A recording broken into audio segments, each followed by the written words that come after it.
Uyg'urlarning folklor va adabiyotini tadqiq qiladigan 3 Uyg'ur akademik Xitoy doiralari tomonidan og'ir jazoga hukm qilindi. Uyg'ur til tadqiqotchisi Uyg'urlarning folklor va adabiyotini tadqiq qiladigan 3 Uyg'ur akademik Xitoy doiralari tomonidan og'ir jazoga hukm qilindi.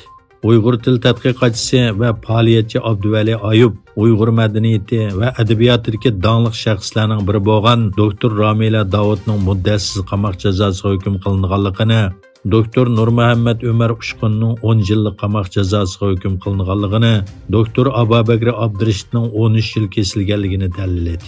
Doktor Ramila Davudning necha yil g'oyib bo'lgandan keyin muddatsiz qamoq jazosiga hukm qilinganligi o'tgan yili dalillangan edi. Xitoyning yillardan buyon davomlashayotgan irqiy qirg'inchiligida Uyg'ur madaniyati, tarixi va adabiyotini tadqiq qiladigan akademik va tadqiqotchilarga asosli bostirish nishoni bo'lib keldi. Xitoy doiralari Sharq Turkistonda irqiy qirg'inchilikni davomlashtirish bilan birga Xitoy ichki-sirtida Uyg'urlar baxtli yashayotgandek manzara yaratishga urinmoqda. Shulardan biri yaqinda Xitoyning Gollandiyada o'tkazilgan chag'alliq faoliyatida yuz bergan. Doiralar Xitoy bolalarga Uyg'urcha an'anaviy kiyimlarni kiydirib, usulga solmoqchi bo'lgan. Bunun bilan faoliyatga qarshi namoyish uchun kelgan Uyg'urlardan biri sahnaga tushib Xitoyning yolg'onchiligini fosh qildi.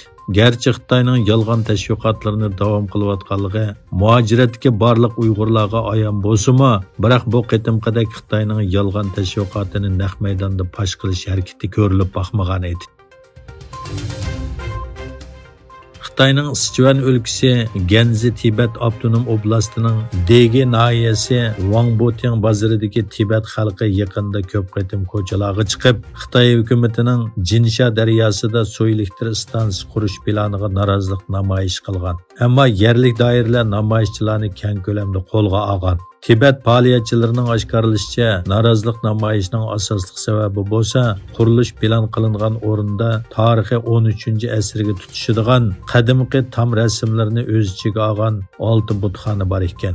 Rohiblar butxonani qo'g'dash uchun namoyish qilgan. Undan boshqa Xitoy hukumati qurilish uchun 2000 odam o'ltiraqlashgan 2 yezidagi aholilarni boshqa joyga ko'chirishga majburlagan.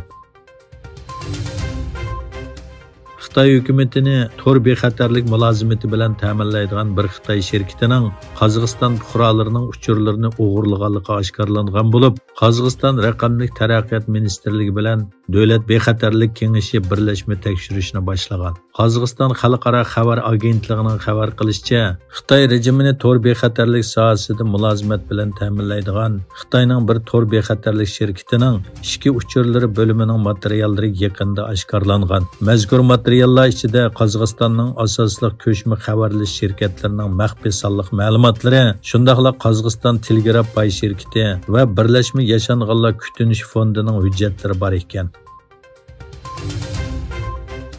Xitoy doiralari Janubiy Xitoy dengizida Filippin bilan bo'lgan egilik huquq talash tortishi bor bo'lgan Sikarbori Shulinning kirish eg'iziga laylimi to'saqlarni qayta o'rnatgan. Filippin dengiz qirg'og'i muhofazat atritining bayonotiga qaraganda, 3 bulon shakllik dengiz to'smasi bilan qo'rshalgan orolning kirish eg'izi Xitoy dengiz qirg'og'i muhofazat atriti tarafidan laylimi to'saq bilan etib etilgan. Filippin dengiz qirg'og'i muhofazat atritining bayonotchisi ularning ilgirki ahvollariga o'xshash to'saqni evatganligini eskartdi. Xo'jalik qirg'inchiligi 32 yil bo'lgan bo'lsa-mu, Ozarbayjon xalqida qoldirgan ochiq eslamasi davomlashmoqda. 1992 yili 26 fevral Ozarbayjonda Armaniyalar sodir qilgan xo'jalik qirg'inchiligida qazo qilganlar har yildaqadek xotirlandi. Ozarbayjonliklar tunugun Bakudagi ona faryodi obidasiga yig'ilib, Armaniyalar tarafidan xo'jalikda o'ldirilgan 613 odamni yod etdi.